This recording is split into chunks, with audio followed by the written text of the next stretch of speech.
1857 की क्रांति। 1857 की क्रांति को अगर समझना, देखिए इतिहास हमें ये भी सिखाता है कि क्या करना चाहिए और ये भी सिखाता है कि क्या नहीं करना चाहिए। तो 1857 की क्रांति हमें ये बताती है कि जब विपत्ति आती है सब एक हो जाते हैं, सब मिल के लड़ते हैं। 1600 पहले तक, जब ईस्ट इंडिया कंपनी भारत में नहीं, आप देखिए सब जातियों में बटे हुए हैं, धर्म में बटे हुए हैं, हिंदू आपस में मुसलमान से लड़ रहा है, बड़ी जातियां छोटी जातियों को दबा के रखी हुई हैं, छोटी जातियों के अंदर क्रोध भरा हुआ है ब्राह्मणों के लिए, ठाकुरों के लिए। क्यों? क्योंकि छुआछूत उस समय चल रही है, घोर अंधकार छाया हुआ है 1600 के पहले, सब छोटी छोटी जातियों में बटे हुए, पूरा देश बटा हुआ है। अब आप ही लोगों से मैं उदाहरण ले लूं, आप लोग सबको मैं एक दिन के लिए जंगल में छोड़ दूं और आपको पता है कि यहाँ शेर आता है।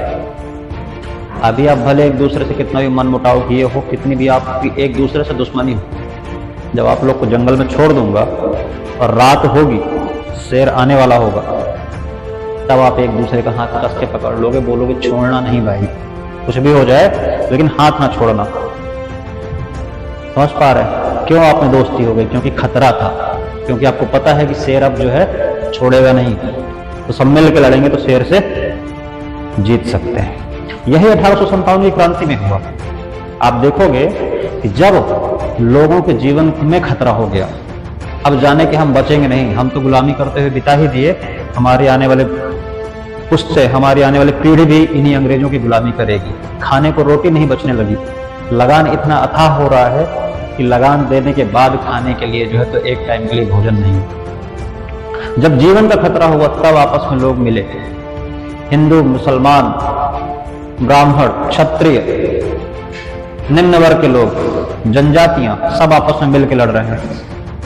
किससे लड़ रहे हैं? अंग्रेजों से, उस ताकत से जिसने 75%, 2/3 देशों पे कब्जा करके रखा है पूरे विश्व में। उस इंग्लैंड से साथ में मिलकर लड़ रहे हैं, क्योंकि पता चल गया था कि मिल के लड़ेंगे तभी जीतेंगे। जिस प्रकार आप सारे लोग मिल गए और उस शेर से लड़ने के लिए, क्योंकि आपको खतरा था, आपको डर था। 1857 में भी यही था। लेकिन 1600 के पहले ब्राह्मण, ठाकुर सब अपने अपने दम भर रहे हैं, कह रहे हम तो क्षत्रिय हैं, हम तो ब्राह्मण हैं। अंग्रेज अगर कोई आके बोला कि हम तो ब्राह्मण हैं, बोला नीचे बैठो, जमीन पे बैठो, अंदर जाना मना है।